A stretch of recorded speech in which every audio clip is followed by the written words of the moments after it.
Hey everyone, we got a special one today. We are in Hellhound Studios in Rahway, New Jersey, and we're installing a headphone distribution system. Check it out. In the past, I've done a video going over a headphone amplifier, and it was also a mini split. I'll put a link in the top right-hand corner right now, but this is a distribution system. This is different. So what we're going to be able to do is have multiple line level inputs into the unit and then have multiple units for different headphone mixes throughout the studio. We're going to be installing the Behringer Powerplay unit and system, but there's a lot out there. And what we go over in this video is going to be relatively close depending on the different systems, but we're going to show you how to use this one and how to install it, and then you can take this towards those other systems. This will be pretty universal. Last thing I want to do is show you everything, so let me hop behind the camera. Okay, so we're in the control room of Hellhounds, and this is the main battle station. We're working with a Focusrite front end and a PreSonus central station. Previously, we've been using this for our headphones, utilizing the talkback, but this is just one mix that's then gets split to multiple people. We're going to step things up by installing the Behringer system. This allows multiple inputs and multiple individual headphone mixes, all over Cat-line or RJ45 or whatever you want to call that. We're using Ethernet lines to run to the studio, and then we'll go from there. So our run goes along the wall, and then we're actually going to do a full install and put it through there and into the patch panel on the other side. Here we are on the other side of the wall, and you can see there's already, let's get in here, an open spot for that RJ45 connector. And I have one to install onto this wall plate. This is what's currently feeding our headphones, and we have E set up for any kind of reamps. We're going to leave most of that. We're just going to install a single RJ45 or an Ethernet connector in here. And then all of the headphone systems will be able to get distributed through the live room and have individual mixes, and they're not all tethered off of the snake or off the wall. It's just going to use Ethernet to go from box to box. Okay, we didn't talk about some of the things you're going to need if you decide to go with a system like this. Now it's going to change depending on which system you go with. We went with the Behringer Powerplay system, and it has two ways of hooking up your interfaces to it. We can go analog with TRS cables, so we have TRS connectors on the back of the head unit itself. But the thing about the Powerplay 16 is it also has ADAT in and out. So if you have a more robust interface and your ADAT might be open, you can use those outputs to feed into the Powerplay. The way we have things set up here is we have a Claret pre and an Octo pre, and they're communicating with all of its ins and outs via ADAT. So we're going to use the analog outs from our system into the Powerplay, and we're going to have to calibrate those levels, but we'll get to that in a little bit. Let's dive behind the desk, and I'll show you how we're going to actually hook everything up. Before we go behind the desk, though, let me show you some of the cables.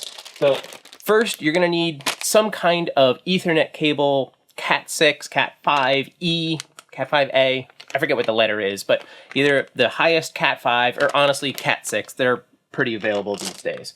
This is going to go from the unit to the headphone stations themselves. So this is our run into the studio. Then we need to make our connections from the Claret and the Octo pre. We're using both to get all of our outputs over to the Powerplay system. First, we're going to need a TRS to TRS cable. This is just a fan out on both ends, and it's 8 channel. And then the other one, we're actually going D-sub, that is this style connector, down to another 8 pair or 8 set of TRS cables. So we're going to go out of the Focusrite units into the Powerplay using the correct cable on whatever end. Let's go behind the desk. Okay, so here it is. This is the back of the Behringer Powerplay 16 unit, and you can see it is just a bunch of 1/4-inch connectors back here. But there's also dual ADAT inputs right on the end here. We're not going with that because on the other side, and I'll show you the spaghetti nest that this is, there's our Focusrite units. The Claret is the top unit. We're going to be using those 1/4-inch outs there, and we're also going to be going from the Octo pre line outputs on that connector, the D-sub, right there. Sorry for the shaky hands. And now we just begin the work of hooking these things together. Now, what I'm thinking I may do, and I will have to redo this, because this is our reamp line, and I'm thinking of what some of our outputs are and where they should go. So I know number 3 for us right now is going to our reamp box, but I'm going to have to rethink that one in a little bit, so I'm going to leave that one there. In the meantime, I have the rest of my outputs available, so I'll go with the TRS line. Something to keep in mind when you're working with snakes like these is all of these lines are numbered. So you can see, and it's going to be teeny tiny. Let's get way in there. There you go. See, every line is labeled. This one is number 1, and of course, everything else follows suit. Once you have everything opened up to the way you want it, you can put another little, holder on there if you need. But just follow the numbers. Over here, we're not starting with line output number 1, because the way that this Focusrite claret works is number 1 and number 2 are your main outs for your speakers. We're going to leave that because why would we change it? We're going to start on number 3, and this has 10 quarter-inch outputs on the back. So 1 and 2 are feeding the central station for our speaker distribution in the control room. We need to get the next 8 over to the Powerplay. So number 1 on the snake is going to start on number 3 from the outputs. And then just go down the line.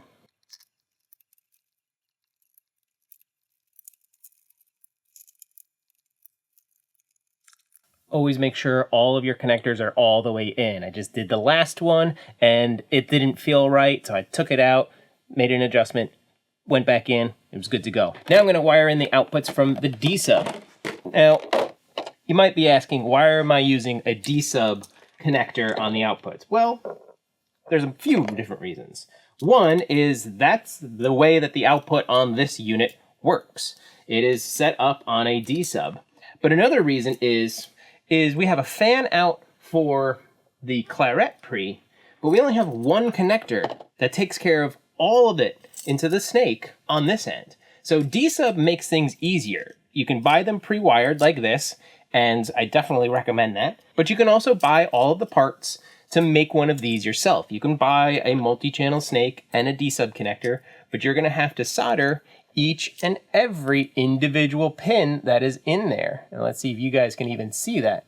It doesn't want to focus right now, but it's a 25 pin connector, but it only has one missing. That's typically, it's a shared ground, and it's just wired onto the unit, or the casing itself. Every other line on the TRS ends terminates to one of these little pins. So it definitely makes getting all of your ins and outs way easier with just one big connector. And we want to keep things nice and clean so that if we need to get behind the desk again, we can. Probably grab some Velcro or some tape in a bit and really secure the bulk of this snake onto here, but I'm not too worried right now. Let's wire in the inputs. All right, we flip side. Now we just need to start worrying about plugging in our inputs. We're gonna start off with the claret, which is, I know in our setup is the first in line. So now I'm gonna follow the numbers and go 1 to 1 on this side. Even though it's plugged into output 3 from the claret end, I'm gonna go into number 1 on this end because I don't need to have that gap for my mains. We also take our D-sub connector. Now, this one has a different labeling system, but any pre-purchased system for your cables, your multi-channel cables, they're going to be labeled somehow. Mogami has these little shrink wraps on here, and it's probably not going to focus, but it is on there. There it is, right there. It says the number, but on the other cable, it was just printed on the jacket. So just look for the labels and you'll be fine. Okay, that's hooking up the outputs to the inputs. I'm still thinking of where I'm going to put the reamp for later, but again, that's a later thing. Let's flip back to the front of the desk and we'll take things over from that side because we're basically done back here. I want to talk to you guys about the Ethernet side of things now. The jacks on the Powerplay unit itself are on the front. That's totally fine. There's actually even 6 Ultranet is what they call them, outputs on the front of the unit. But thankfully, we can also bridge and do the throughputs on the individual units themselves. So instead of having to run 6 cat lines off of the head unit here, we can just run one from the control room into the live room. And then, like we said before, we're going to be using one of these. This is a wall plate RJ45 Ethernet adapter, and it's to make it look nice and clean. And thankfully, there's very little wiring that we need to do on this end because the backside is the same as the front. It is just a throughput. So I'm going to use the line that I'm coming off of the front of the head unit here through the wall, and then I'm just going to make the connection into the back of the plate here. And I'm going to run a nice clean cable over there as well because this is going to be an install. So we want it to live there relatively permanently, but we can also change things later if we need to. So this is going to be relatively easy. Also with these guys, the little screws that go in the corners, like right here, they hold this little faceplate on, and that's how you lock it into plate on your wall if you have a plate like that, or on a snake box or anything like that. The screws hold it together. This little silver plate is like a big washer to hold it against wherever your tie-in is. So it wasn't pretty, but let me show you what I did. So this is the punch out in the wall, and you can see this black cable right in the center next to the gray one. That is the cat line, and we have a hole in the wall, but it could have been a little bit bigger. So really all I did was I took the end of the cable and just shoved it through. And once we take the plate on the live room side off, you'll see where it's poking out. But in the meantime, let's keep running this cable nice and clean. We're going to follow this relative line along the corner and keep things nice and tidy. I'm going to put a fair amount of the slack, because this is a longer cable than we need, behind the desk. Because if there's going to be any extra, I'm going to put it back here. I know that the head unit isn't moving anywhere, and I also know that the wall isn't moving anywhere. So I don't need to worry about being able to pull from any direction. So the slack is all going to hide in the corner. Nice and clean, as you can see. Doesn't matter which output I'm using, so I went with number 6. They'll all do the same thing. But now we have our line ran from the head unit to the wall over there. Now it's time to install the wall plate. Now it's wall plate time. I brought my screwdriver with me, and I still have my connector, because now I want to install this 45 connector here right into slot D. This is our open spot. That's what we're going to use.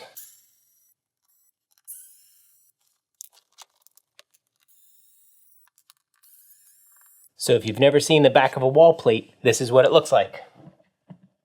So depending on who does your install, generally a snake will come out like this, and then you need to solder on all of your connectors. Thankfully though, our RJ45, which is still punched through the wall back in there, we just need to pull that through and install this little jack onto the plate. So let's do exactly that.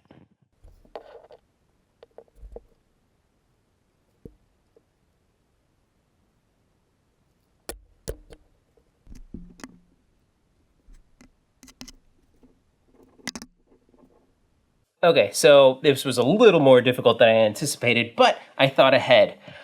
I have one of these, and you can pick these up at like your basic big box hardware store. It is a cable puller. It is a thin, hard bit of metal, but it's semi-flexible, and I needed to shove it through the wall from this side so that I could find it on the other end. It makes it a little easier to kind of push through if it's not just a straight through. But of course, you have to protect your ends, because sometimes using one of these can be a little more aggressive on your connectors. So just tape everything together and tape up the important bits. That's fine over there. And now I know that my connector is through the wall and I can wire it into the plate. So let's do that next. And I'm going to start by actually attaching the jack connector to the plate first. So I took the little metal faceplate off, the screws are already out, and I take the bulk of the unit from the back side and push it through the available hole. And thankfully these are universal. Whoops, I actually just pulled it apart a little. That's fine, I can fix that. These are pretty universal. I'll take care of that. So all you have to do is line it up, and then you can put your screws in, and then it's done. That's it. Just line up the bits. Sure, it can be time consuming, but it's worth it.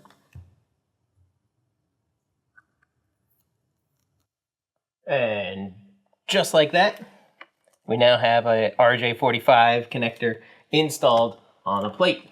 And then the rest of it is literally just plugging the cable in. Now we're connected. I'm going to put some of this excess back into the wall because we need to have a little bit of service loop available. If there's ever any issues or any problems with the connectors, you can just perform some service and pull some extra cable, put a new end on it if you need to, or whatever the service may be. But leave some extra in the wall because it's going to help you later or the next guy later. In the meantime, I'm going to screw this back onto the wall. And there it is. Now you can see that D is occupied with a brand new jack. And now we have E and F, which are still in there. F was our old headphone distribution, and that's going to remain. And then E is available for our reamps. This is hooked up to our little reamp box inside the control room. A, B, and C are also hooked up via the snake, so if we needed to do any outputs there, we could. But we actually just don't really do that here, which is why those ends are on the floor.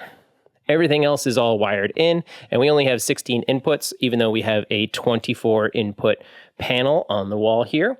If and when we expand in the future, will be available to expand out the additional 8 channels. Okay, after a quick little lunch break, we're back into things. Now, we've done all of the hardware side. So I have the head unit. It is hooked up to all of the outputs.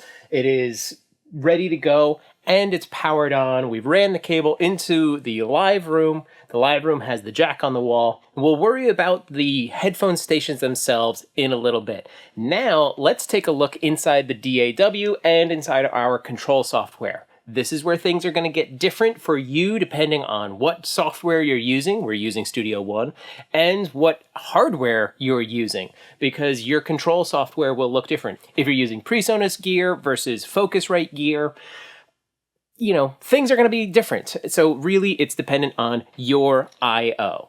Let's take a look into the computer and see what we have going on. Okay, first I have Focusrite control open over here, and I want to show you what I've done. So 1 and 2 is still exactly that. It is feeding our monitors, it's feeding the mains, it's feeding the central station, and that's how we can pick which speakers we're going to listen to in here. We have choices. We have the Yamaha HS8s, and we also have a pair of Atom, these are the V5s. I have to get the model. I'll put it down here. So we also have the Atom monitors, and we have the Atom sub on bottom. That's what the central station's doing. It's allowing us to switch between the different sets of speakers. Not terribly long ago, I was in here doing a little bit more maintenance, and I went by ear balancing the volume output between these two speakers. That's an important thing, because when you're going back and forth, you don't want one to seem louder and it seems better. You want them to be matched volume, but that's going to be a different video. If you want that one, let me know in the comments. Here is everything. We have our headphones, our monitor outs hitting 1, 2, and then going down the line outputs, and I do have them set as stereo because we can just change how we have things going inside the software. So stereo is fine. They're not going to be linked. I can make them individual later inside Studio One or your DAW of choice. So going down the line, 3, 4 is headphone 1, 2. 3, 4, 5, 6, etc., etc. We're going all the way down the line, but here is all of our different line outputs. So generally speaking, for at least Focusrite, outputs 7 and 8 and 9, 10 are predestined to be headphone outs. But because we're using a headphone distribution system, I'm still going to kind of leave it relatively the same. It's stereo, it's linked, we're totally fine. I do want to make sure that the output levels are where they need to be, to 0, and all of that should be fine. And yeah, everything outside of there should all be good. Let's make sure we have all of our signals sending to everywhere. Yes, we do. Yes, yes, yes, yes, yes. Okay, so that's the hardware side and making sure that the routing is good. And now we'll switch over to Studio One, and you can see I have a bunch of things going on over here. But let me walk you through everything. You're going to need to be in a blank session. So just create a new open blank session. And then as soon as you're in, open up your preferences and go to Song Setup. This is where we can adjust our audio I/O. And I'm on the Outputs tab right here. So I went and did this before I went on lunch. It took literally 30 seconds, but I can show you how to do it.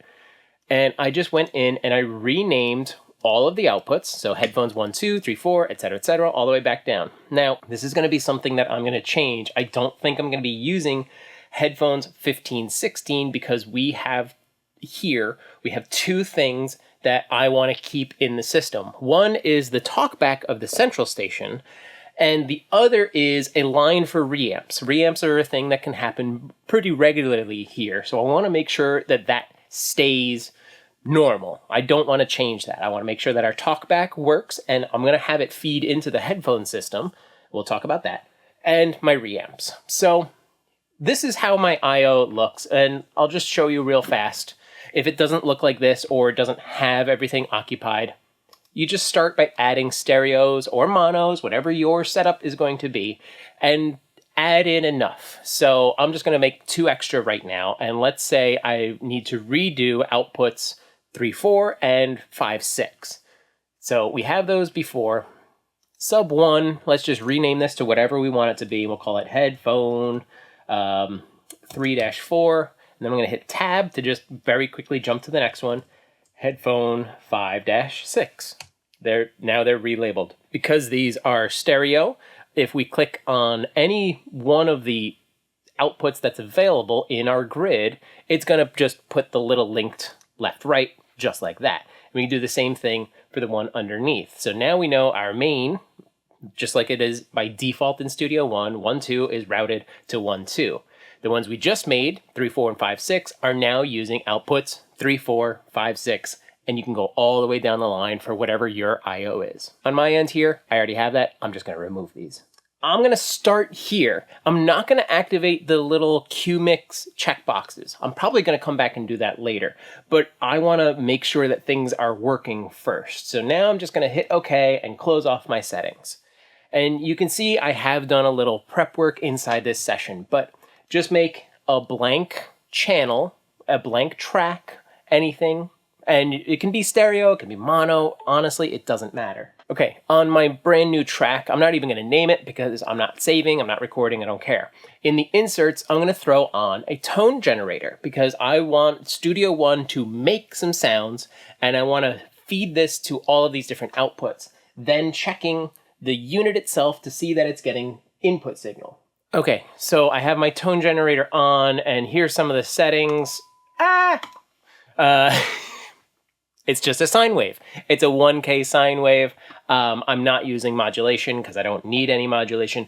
I do have the output level set to -18 because we're going to calibrate. -18 is going to be our 0 dB VU, if you had a VU meter. So -18 is going to be our line level out. This gives us tons of headroom. Make sure that we're not clipping on the way in. Even if we have things really cranked on this side, we're giving ourselves plenty of headroom. So what I'm going to do, we heard it a second ago.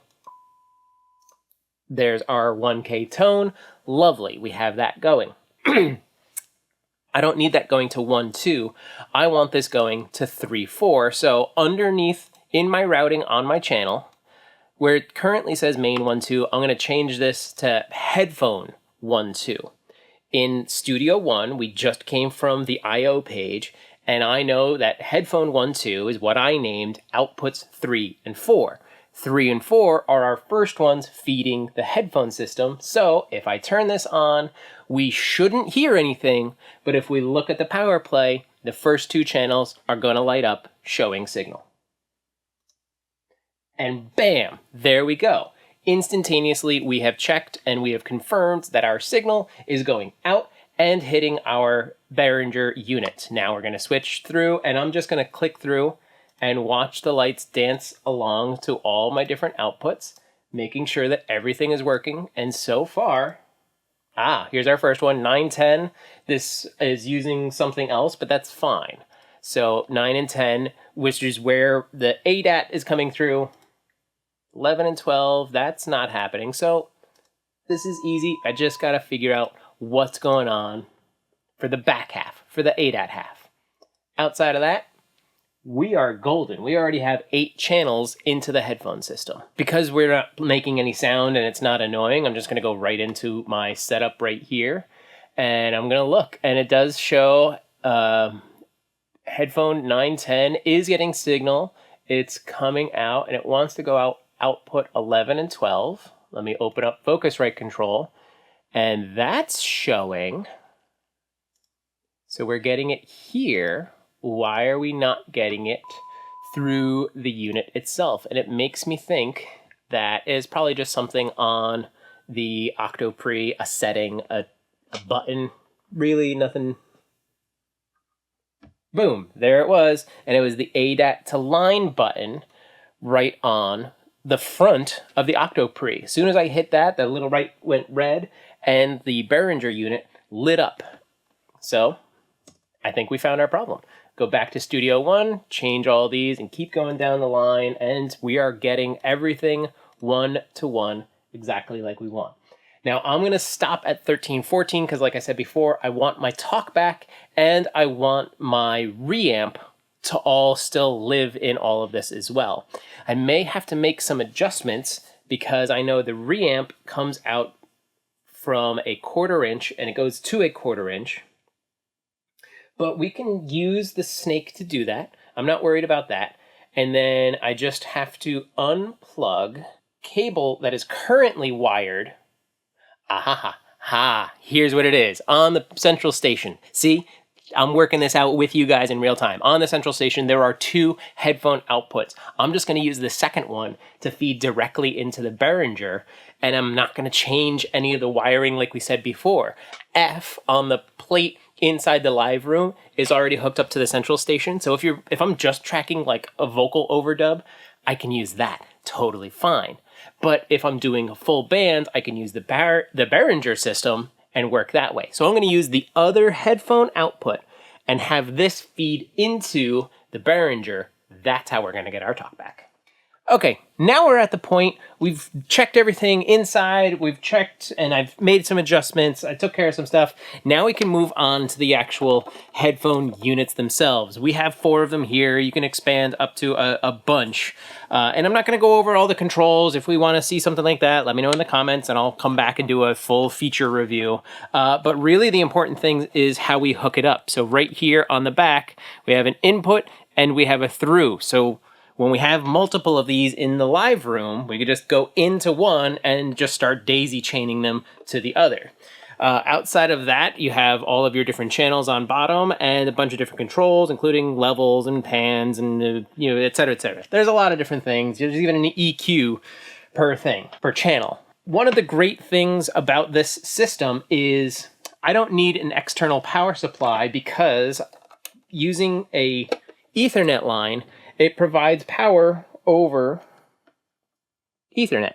And so you can see, boom, now we have an LED on and we can start making adjustments. And really what I want to do is I'm going to turn my tone generator back on. I have some headphones here. I'm going to just plug these in and they go into the back. And I'm going to check my overall output. Yeah, that's fine. I'm just going to put it to there. Let me turn my tone generator back on. It is now hitting the Behringer system, and this is a new feature. I have used one of these a while ago, but this is a newer one. It lit up. It's showing me that signal is coming in. So that's definitely a big plus. But let's go like this. Let's go to 1314. I don't have them linked right now, and that's fine. But I have 13, and then I'm going to go in here and change my overall level.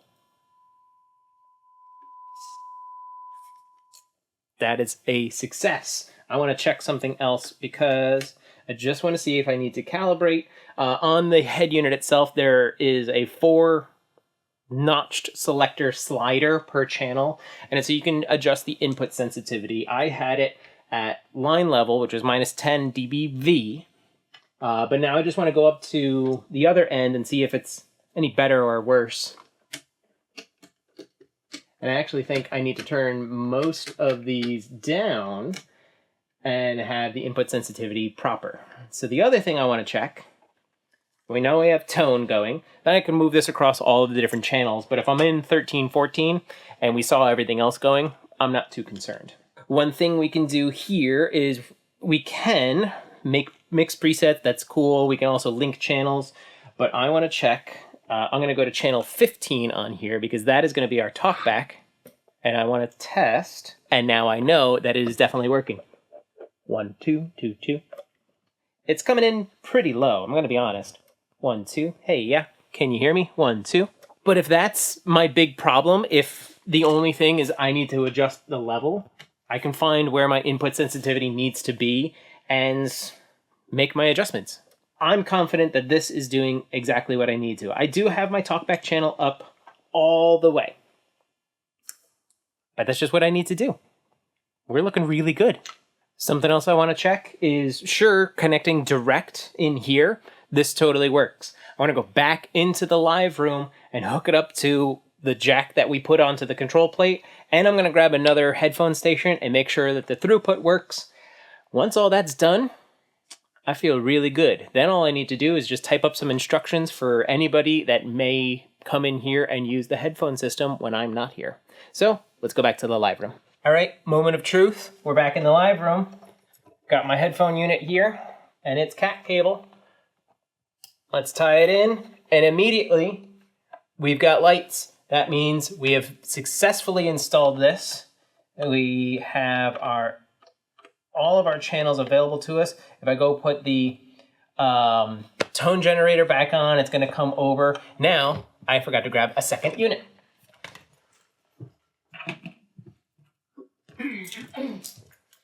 Okay, second unit for testing. Second cable. We're just going to undo this real fast and use the through on the back of the first unit into this unit. And the power should all pull through because power over Ethernet. And all of the signals we already know are going to go through because that's really what is going across the cat line. And there we discover the next thing. Power over Ethernet will only power the first unit. The additional units will need their power supply. Something to keep in mind. Had I read the manual earlier, I probably would have known that initially. But any additional unit will need its power supply. That's an easy fix. And that's pretty much it, guys. We've done everything. We hooked up the hardware from the Focusrites to the head unit of the Powerplay system. We ran our cat line to our wall plate, installed the connector, and then we verified everything. We checked our calibration. We sent signal at -18 to the head unit, double checked and verified that it was actually getting to each individual unit. We are headphoning, man, and that is really what it takes. So I can't wait to work the next session in here to really put this thing through its paces. But that's it for now. Until next time, let me know down in the comments if you have any more questions on install things like this or just how to set up your studio. I'd be happy to offer advice. Join the Discord if you want to have an active discussion over there, and I'll see you next time. Take it easy. Bye.